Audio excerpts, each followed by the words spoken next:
Hey Slingers, welcome back for another week of the Wordslinger podcast. I hope you're having a great week so far. Now, today I'm talking to Alisse Lee Goldenberg. She's a horror and YA paranormal romance author. She's going to be talking about her work, some upcoming releases, a whole bunch of cool stuff. So I think you're going to enjoy this episode.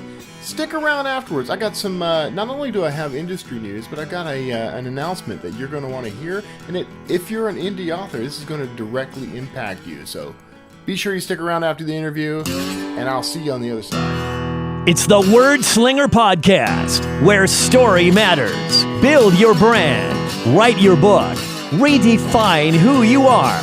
It's all about the story here. What's yours? Now, here's the guy who invented Pants Optional, Kevin Tomlinson, the Wordslinger. Wordslinger. Hey everybody, thanks for tuning in. You stuck around through the whole intro. I appreciate that. We're talking to Alisse Lee Goldenberg, and she is the author of, among other things, and I'm going to butcher this, Alisse, I'm sorry. Tell me, it's the Sitnalta Series. Yes. You pronounced it for me and everything, and I'd still blew it. No, you got it right. Okay, I got it right. Sitnalta Series. Okay. And you're coming to, first of all, welcome to the show.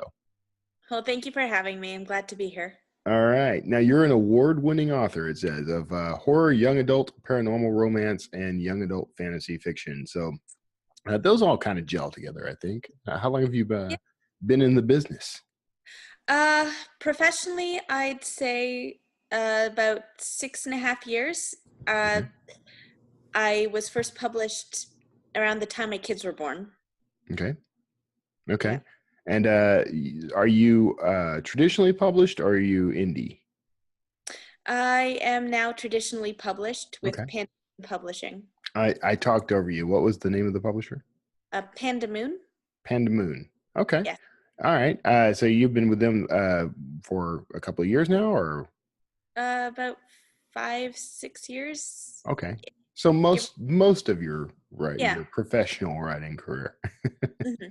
Yes. So you made the distinction. So does that mean you had an unprofessional writing career before that? I think most writers do, like before they're published and everything. I mean, I've been writing since I knew how to hold a pencil, really. Right. So, but at that time it was mostly for myself, and I didn't really think of putting it out there for other people to read until more recently. Yeah. But you did some indie publishing before you went with Panda Moon? I did a little bit. What was your experience like with that? I understand why some people like it. It's just while also trying to raise 6-year-old triplets, doing everything for myself, Right. just became too much for me. I can imagine that. Yeah. I don't have 6-year-old triplets, but there's a lot of work involved with indie publishing. So how did you what route did you go? I mean, did you look for an agent, or did you go straight to a publisher? Like how did it work out for you? I did my research, my due diligence, looking at different publishers and how they worked and what I felt would be a good fit for the type of thing I was writing. Mm-hmm. And I started submitting it directly to publishers that accepted submissions. And eventually someone said yes. Okay. How many tries did you give that? I think I lost count.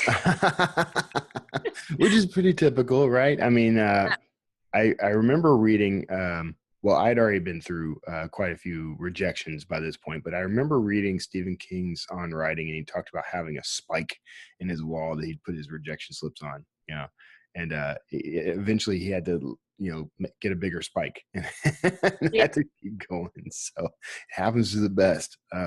So you managed to push through. That shows diligence. I mean, so you must have a sort of discipline and routine that you adhere to. What's your typical writing routine like?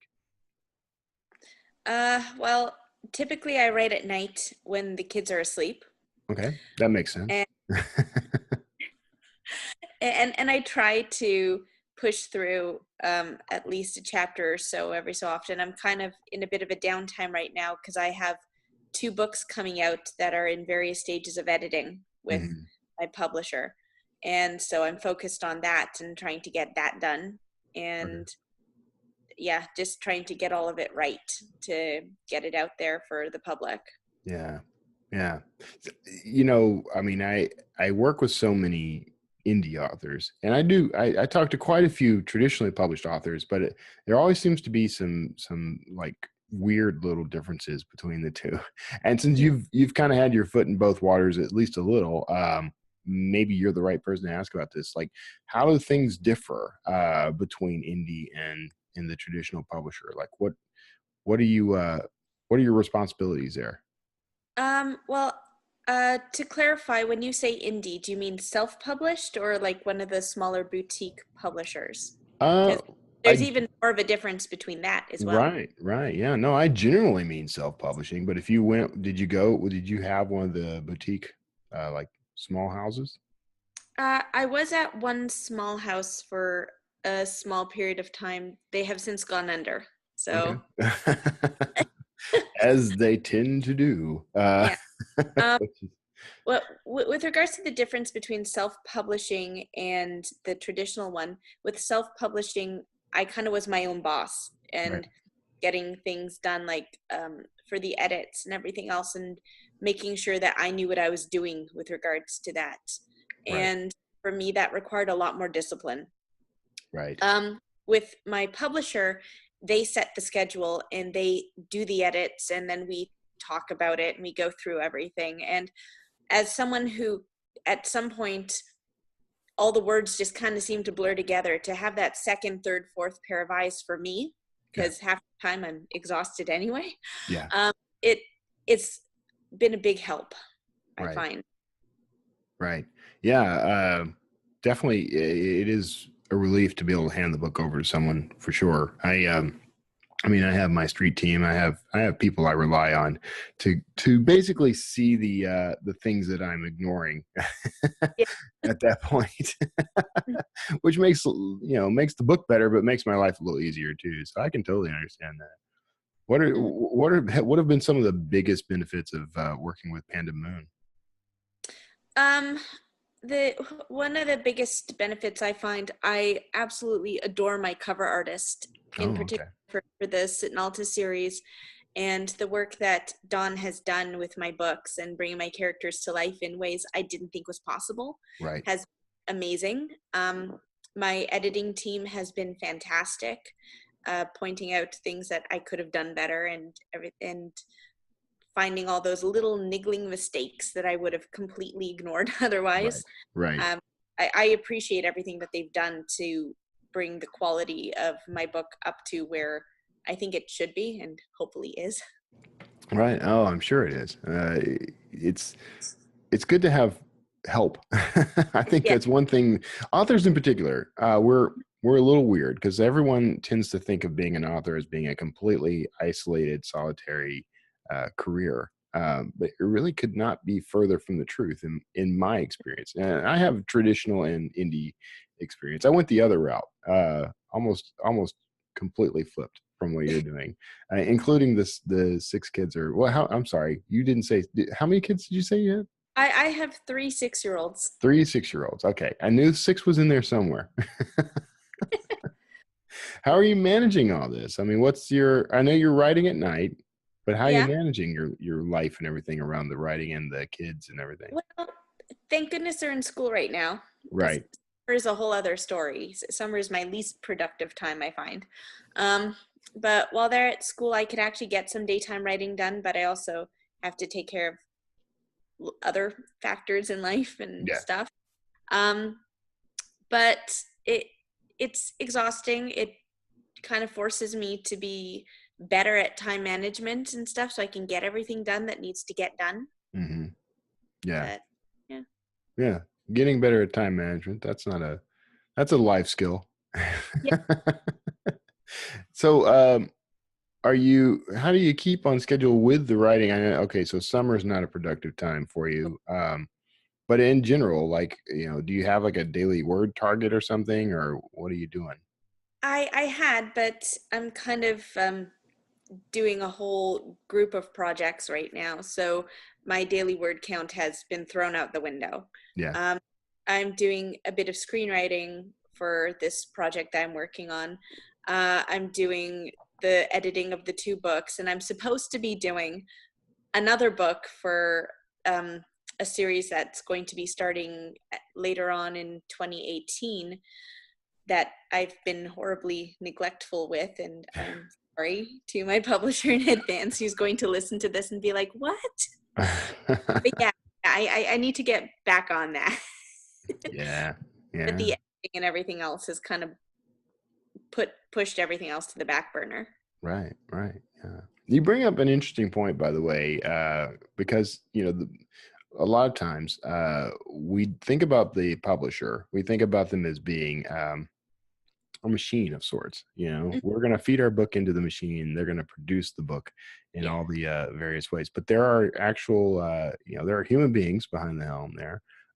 Everyone's got their role to play, and they've got their responsibilities to consider. And I think that whole deadline thing, it tends to trip people up, I think, right?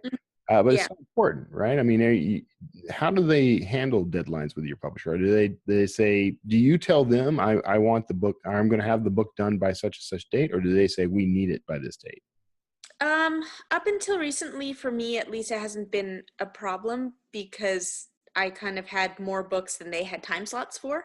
But I've kind of reached that point where now I have to start creating new material. Right. And they've sort of not quite given me a deadline, but they've kind of been like, we would like the next one soon. And I don't know, maybe if they gave me a drop dead date where they're like, it has to be by this date, I might be better at it. But now I've just put an idea in their head, I'm sure. So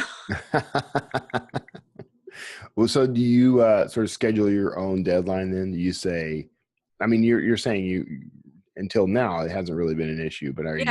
No, it hasn't been an issue. Yeah. So you don't have like a calendar set up somewhere that you're looking at and saying, okay, I promised by this date. I have a calendar for the ones that they've already gotten. Mm-hmm. So I know approximately when I have to have all my edits done by, or when I should be expecting another round in my inbox. Right. But other than that, not so much. Right.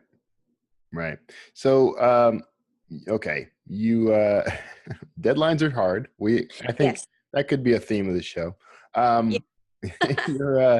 You've got, so when you are sitting down to do the work, you're writing primarily at night, not during the summer as much. Nope.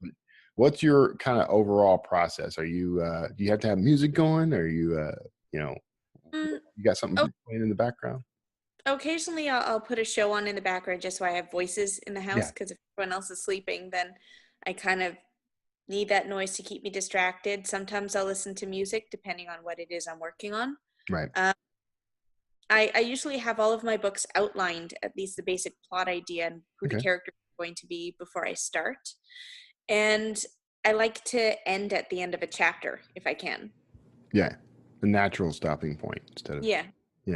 I forget who it was that, maybe it was Hemingway, who used to just stop in mid-sentence and come back to it the next day, which I tried a couple of times, but like he would just get to a point where he's like, okay, done, and stand up and walk away and come back and reread that sentence and start right from that point, which I think that would be crazy. Yeah, I think it would probably drive me crazy too, because I'm like you. I want to end at least on a scene. Like I want to have a scene break between me and the next set of words. So, all right. So you get to a point. How many words typically are you putting into these? At this point, I'd say somewhere between 65 to 80,000. Okay. All right. That is a respectable novel length these days. I'm noticing. Most of my books fall in that range too. So I'm fully on board. So you get your 60 to 80 words, 80,000 words down on the page. Do you self-edit first before sending it off to the publisher, or how do you handle edits? Yeah, I do self-edit first. Okay. There was one book where I realized that one of my characters' names sounded too similar to someone I'd killed off in a book before. Uh-huh. So halfway through the book, I changed it. Okay. Then I realized that I probably missed half of the instances of the original name, changing Right. it to the new thing. So I had to go back and before sending it in, because otherwise they'd be like, "What?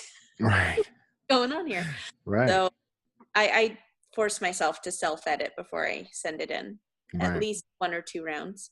Is there anybody between you and the publisher before that book gets there, or no?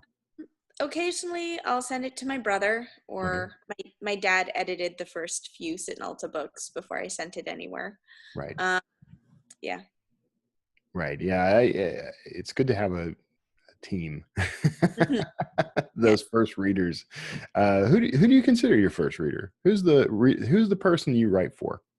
Um, it depends on the series. I have been writing the Sitnalta series for my brother because it started off as a short story I wrote for him when he was in grade school. So he's kind of grown up with the characters. Oh, So for him, I typically send things off first. My Dybbuk Scrolls series, I kind of wrote for my kids so that they'd have something to read when they got older right. based on like stories for them. But they're still a bit young for it. So Right. they Yeah. have a way to go. So I wouldn't call them first readers on this one, but it's definitely a series I wrote with them in mind. Right. I'm spotting a trend here that you you start writing for someone young and Yeah. it turns into a book series. Yeah. So all you got to do to keep your career going is have more kids. That's all you got to do. More children.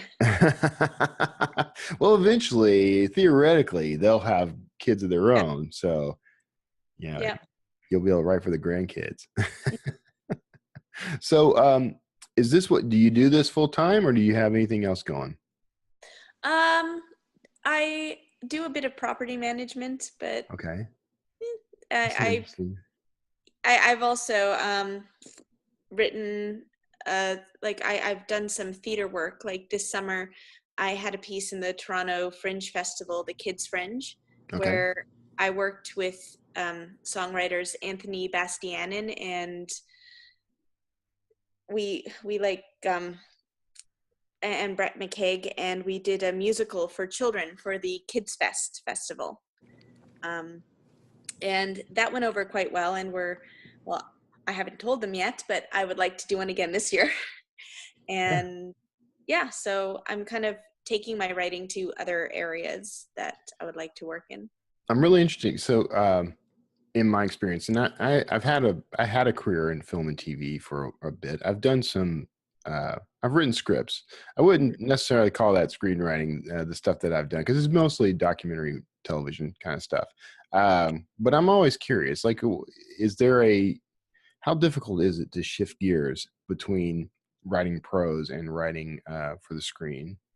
Um, well, with the screenwriting stuff that I've done, which is basically going to hopefully be a television version of the Kids Fringe show, Uh-huh. um, it the people that I'm working with, one of them in particular keeps telling me to cut back on the description Okay. because like the prose writer in me wants to write out exactly what happens and what Right. everybody looks like and how they're feeling and all that stuff. It's like, no, it's a script. You Right. need all that. Right. So that's where the self-editing really comes into play, to kind of dial it back and keep it a little bit more bare bones. Yeah. Yeah. That's so what got you into writing the screenplay versions? Did you do a lot of that earlier in your career? No. This particular show for the Kids Fringe, it was Jay and Shiloh. That's what we Mhm. called it. And it came about because having small children in the house, I noticed that most of what they watched on television drove me up the wall. Right. And I would watch it and be like, there's got to be something better out there. So I decided to make the something better, Right. which hopefully it is. Yeah, I like that, by the way, as a quote. I decided to make this something better. Because that's I think honestly that may be at the heart of what a lot of authors why a lot of authors get into the business is, Yeah. you know, they're out there and they see something, they read a book, they watch a television show, and they decide, you know, I can do that and I can probably do it better. And sometimes they can. uh Yeah. a lot of times, a lot of authors I know do a pretty good job. Yeah. So you're okay, you do some property management, you do the Yes. books. uh Yeah. this Are the books kind of a full-time income for you, or Not yet. okay, that's a typical author response. So if your publisher really is listening, what we need to do is say, look, authors got to eat, authors got to pay for their kids dentist and you Yeah. know, buy clothes, so let's up the scratch. So you so what are your plans? I'm not trying to get you in trouble, you're a publisher. No. So what are your sort of plans going forward? Like, do you have a strategy that you're working to, or how are you managing your career on that front? Well, I would like a strategy. um, I, I'm trying to get them out there, get the books out there. Um, in particular, the Dybbuk Scrolls series, which tackles Jewish folklore through a young adult fantasy lens. Oh, very cool. We're trying to get that into the North American Jewish Book Council, which, guys, if you're listening to, please copies. And just trying to get people to know that the books exist. I mean, that really is the key to things. I mean, there's a lot of good stuff out there. It's just a matter of telling the readers, hi, I'm here, pick this up, Right. which is at the heart of, I think, most authors' issues with getting Right. readers. Yeah, exactly. Discoverability is Yeah. the key phrase. So yeah, and that kind of leads into my next question, really. So, you know, you have a traditional contract, but I assume you're having to still do some of your own marketing at least, right?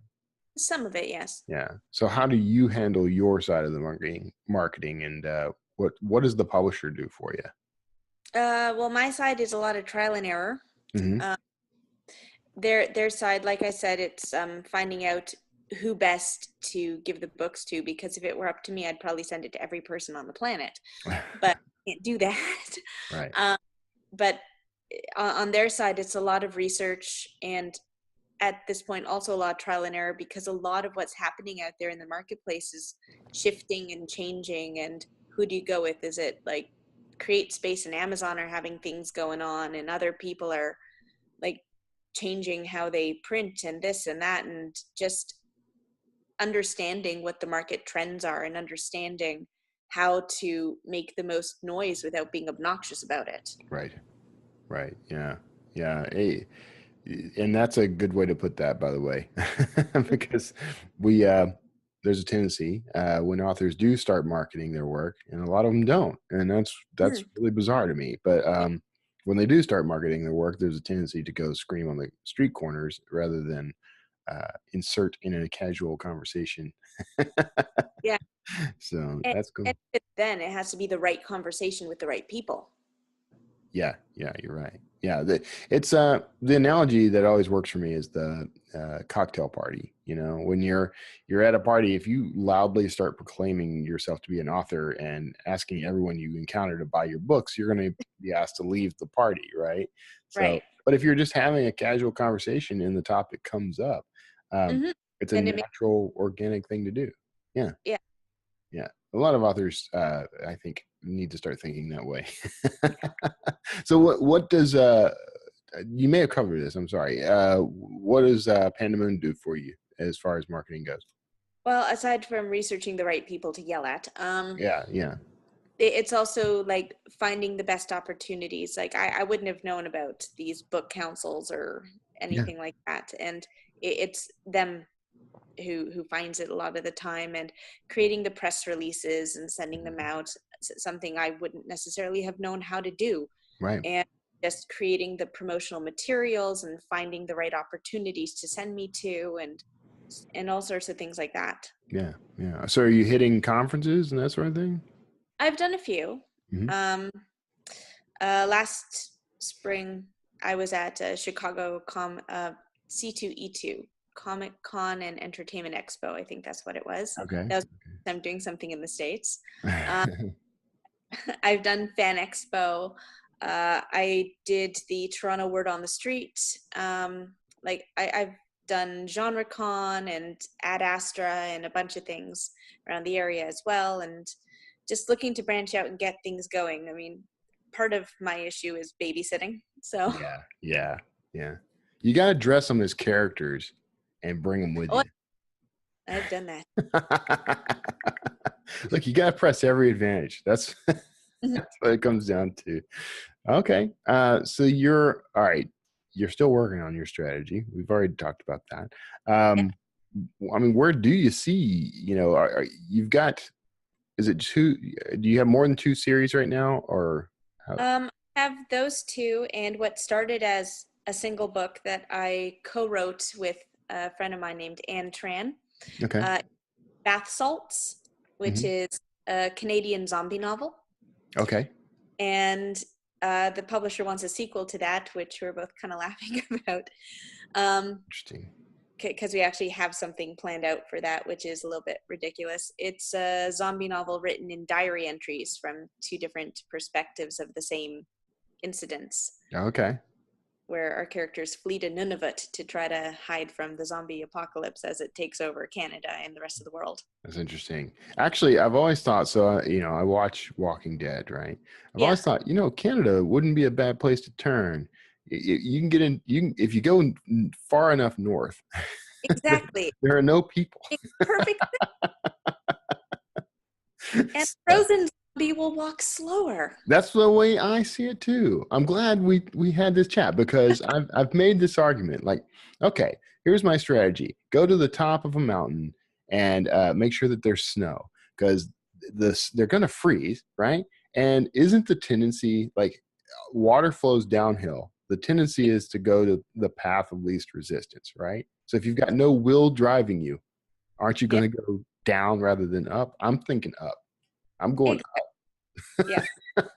You just head north until you stop finding land to head to. Right.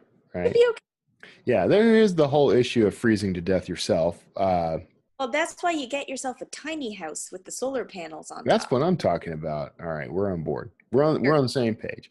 All right, so okay. And by the way, that whole bath salts thing, the very first thing that popped in my head the first time I ever heard about that, was, especially with the first time I heard about it, was some guy eating someone's face off. So zombie was the first thing that came into my brain. Right. Which was our reaction too. We're like, all right, let's grab the bug out bags. We're good. Exactly. Right. Hit the road. Yeah. So that's a cool concept. I'm glad to hear that's gained some traction. And zombie books they're still kind of hot right now. So I imagine that's fueling some of that. What's the reaction to that book then? It's been pretty good so far. Yeah. Yeah, and it was like your cocktail party analogy, where we basically took the book to Fan Expo at one point, and Max Brooks was there, so we're like, hey, so we just kind of handed him a copy of it, and we're like, Can we take a picture of you with our book? And he kept it, so hopefully he read it. So yeah, hopefully, yeah. That's cool though. I need to start doing that, and I go to a lot of conventions and a lot of Comic-Cons, and I tend not to take a bunch of my books because I usually don't have a table. I'm usually on panels and moving around a lot. And I didn't want to have to carry a backpack full of books, but I think I'm going to have to suck it up and start doing that. Yeah, I tend to do that. I kind of steal one of the kids' extra backpacks. So I'm walking around with like the Avengers or Sophia the First on the back. And Right. Not out of place though. That in that environment, totally not out of place. Yeah. And then when I need to, I have a couple copies or whatever, just a bag if someone's interested. Yeah, that's just a smart idea. That's good marketing. See, you're thinking like a marketer. All right. So what's the target audience for that, for bath salts? Judging by the language and some of the things that are described, I'd say it's a grown-up book. It's a grown-up book. Okay. It's a grown-up book. Yeah, because zombie fiction in the preteen market probably isn't a big hit. So. Well, that one book, God, I forget what it's called. I think it was like Warm Bodies or something. That was like a zombie love story that I think for the teens. Yeah, I vaguely recall this. So it was at least in my consciousness enough to disturb me vaguely. So yeah, whatever. Cool. All right. So you got a whole third series coming. What's so is the process of co-authoring, how different is that for you? Like, did you have to make any adjustments there? Well, yes and no. I mean, Anne's been one of my best friends forever, basically.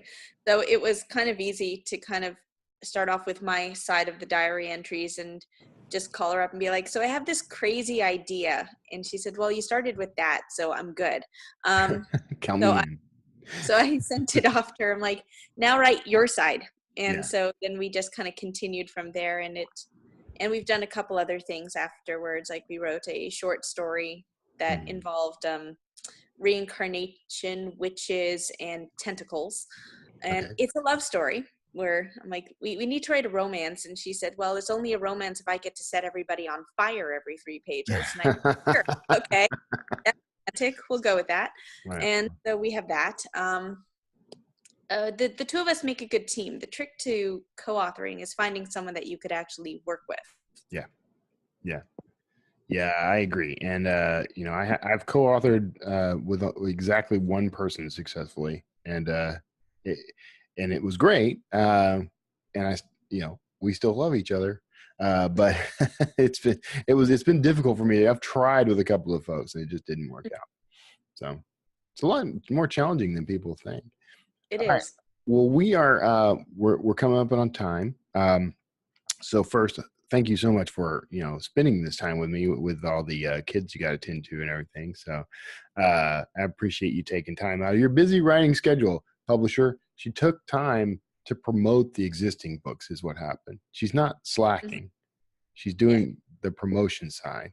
I'm trying. So thank you so much for that. Where can people find you and your work online? I have my website, AlisseLeeGoldenberg.com. I'm also on my publisher's website, pandamoonpublishing.com. And I'm on Amazon. And I think that's the most important one. All right. That's as much as I might want it to be otherwise, Amazon is pretty much where people are going to go to buy their books. Yeah, but for the Canadians out there, I think you can order most of them through Indigo as well. Indigo, yeah, excellent. Which means they're available on Kobo. Yes. Yeah. All right. I still think in terms of ebook almost consistently and continuously. So, all right. Well, hey, thanks again, Alisse, for being on. I appreciate it. Say hi to your kids for me, and good luck with the screenwriting and everything. Okay, well, thank you. You got it. Now stick around. Everybody else, you're probably hearing the groovy theme music right now, bridging us over to the outro. You may dance in place at will, and I will probably fill you in on some cool details in just a second, so stick around. And otherwise, see you next time. Hey, I hope you enjoyed that interview with Alisse, and I know I did. Now, thanks for sticking around, because I got some things you're going to want to know about. There's some cool information here. Industry news, of course. But first, I want to hop into something, it's sort of a personal announcement, and since this is my channel, I actually this week have launched Wordslinger Press officially. Now, it's kind of been around for a while. Now, if you've followed me for any length of time, you may have actually picked up and read my book, 30-Day Author, and thank you for that.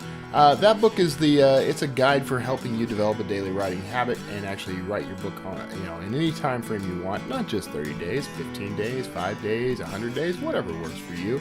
That book was always meant to be the first in a series of nonfiction work aimed at the indie author primarily. So this week I released a new book called Writing a Better Book Description.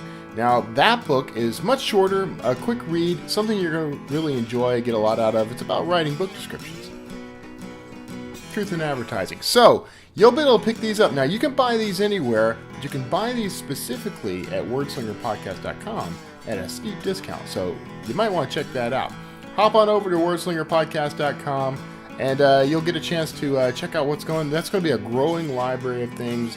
Wordslinger Press is going to be all about helping you build and grow your author career. Can't wait to hear what you think of this stuff. So let me know. Post something in the comments below or hit me up on my website, wordslingerpodcast.com, where I get to learn a little bit more about you and you can learn a little bit more about me. And we get to know each other. We talk. It's a thing. People do this. Now, next up on the list is something kind of interesting. And right away, I'm going to call dibs. But is Amazon being used for money laundering? This comes as, well, let's just say this time of year is when everybody's getting their tax forms, filling out everything that they need to tell the government how much they owe them for the privilege of being able to work in the United States.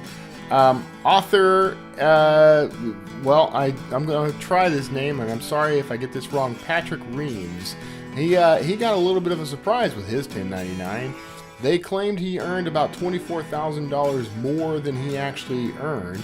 $24,000 in books sold through the service CreateSpace. Now, the problem here, and I think this is a fair point, he's never actually published anything for CreateSpace.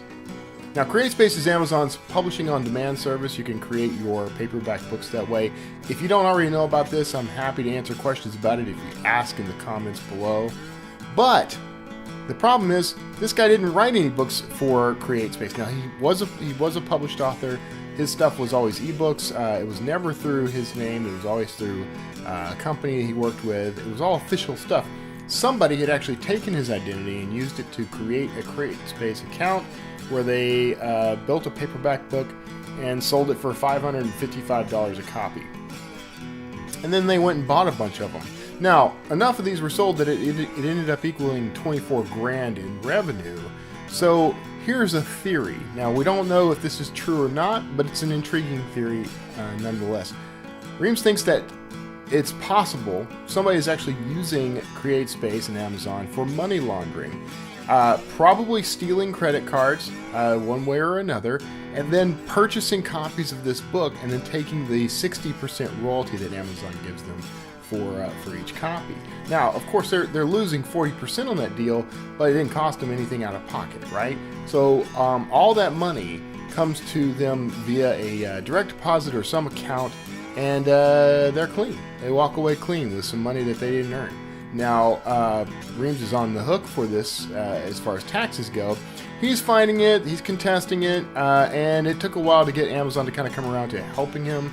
Amazon's policies on this sort of thing, they don't give out account information, even if you're the supposed account holder, and disputes about taxes and income and that sort of thing are kind of up to you to resolve, even though they're not going to give you any money, or any information to help you do so. They're not going to give you any money either, so... kind of a weird scenario. To me, it's the premise of a thriller, man, and I call dibs. So you can't write that book. I'm already writing it. It's the way the world works. I licked it. It's mine. Now, the next story is it's one that I find amusing and maybe even a little irritating, but and I believe this is the pronunciation. I've heard it every possible way, but Hachette, the Hachette CEO says that ebooks are a stupid product. I could just end the show right here, and I think we've had enough. But this is not the first time Hachette's been in the news in the past couple of years. Of course, they're a big name. They're one of the big five. But CEO, and I'm going to butcher this name too. I'm sorry. Armad Nouri is he's in the news right now. While in India, he was interviewed by let's check it out. Scroll.in. Okay, not a publication I've heard of. Maybe I should have. But in that interview, he actually said, and let me read this quote, the ebook is a stupid product. It is exactly the same as print, except it's electronic, Nori said. There is no creativity, no enhancement, no digital experience. He did admit that it's the industry as a whole that's having a problem with ebooks, and they're not being very creative with the whole thing. Now, as someone who sells ebooks, and frankly sells them for less than the price of my paperback, I do sort of see where he's coming from, in that the ebook has not been the target of a great deal of innovation. He points out in this article that there are a lot of things that we've tried, including enhanced ebooks, animations and music and all kinds of bonus stuff, and it's just not pushing ebooks. Now, I for one think that the problem may be the price, maybe the fact that they don't give incentives to readers to read the ebook. They're just not leveraging the tool the way it was meant to be leveraged. That's my opinion. You let me know what you think. I think this is an indication of Hachette and this particular CEO being completely clueless about the actual market that they're operating in. They don't understand, and this is all my opinion, and you're welcome to disagree with this, but I don't think that the traditional publishing world completely understands that that is a completely different market from what they're used to. So there's the print book market and all the things, all the trappings that come with it, and there's the ebook market, which is a completely different animal. If you keep trying to treat them like they're the exact same thing, you're basically going to end up with a little bit of nothing. So that's the news this week. I hope you got a lot out of that. Of course, if you are a fan of the Wordslinger podcast, I just have to thank you for even being here. Thanks so much for being a part of the show.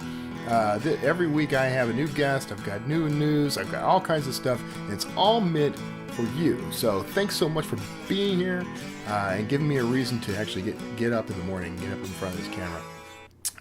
And there are the books I write. That's a thing. If you want to support the show, I appreciate it. You can do that first by checking out our sponsors, Draft to Digital.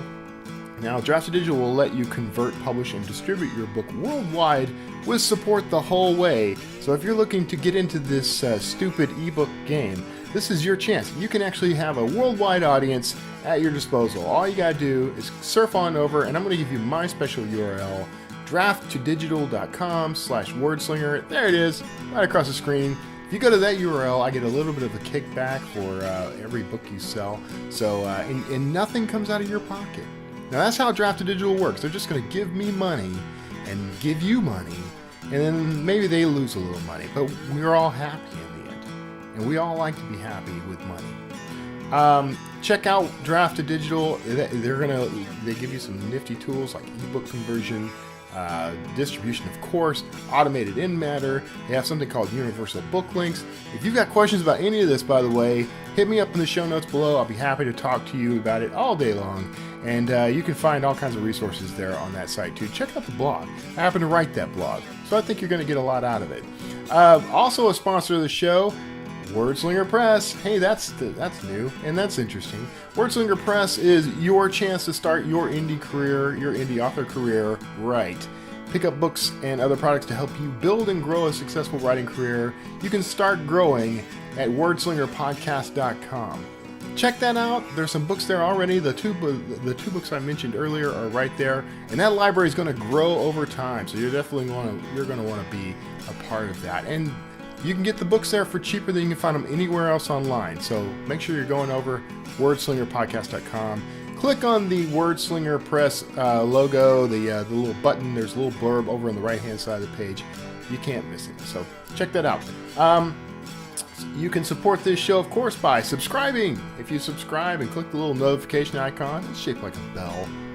That will let you know when new episodes of Wordslinger Podcast go live. And please share. Tell people about the show. If you're getting anything out of it, if you like the reviews or the interviews, if you like the news segments, if you just like my face, please tell other people, spread it around, help me grow the audience for this. The audio version of this podcast has quite a few listeners. The video version of this podcast is brand new and growing. So any help you can give me is very much appreciated. And of course, you can continue to support this show on Patreon, where you can throw in a few bucks every month and help with the overhead of the show. Everything I make from Patreon goes into the overhead and buys the occasional burrito. So thank you so much for those dollars. You can check that out at patreon.com/wordslingerpodcast. And of course, you can pick up something to read. I'm all about picking up something to read. If you go to kevintumlinson.com/books, you're going to find books by Kevin Tomlinson. It's an odd world. But thank you so much for that kind of support, because that is the career I'm really all about. That's what I'm building here. That's why I'm here. So I appreciate that. And of course, if you've read something, I appreciate a review on Amazon and elsewhere. Those reviews are very helpful. And again, share. Tell everybody you know about the books, about the Wordslinger podcast, about whatever. Let's get out there and let's shake the world up. That's it for this week. I hope you had a great time. I had a great time. I really appreciate you stopping around to check in on me, make sure I'm okay. God bless you all. I appreciate all that. Now, I don't know what day you're listening to this, but I'm going into the weekend. If you're going into the weekend too, I hope you have a safe, wonderful weekend, and I'll see you all next week.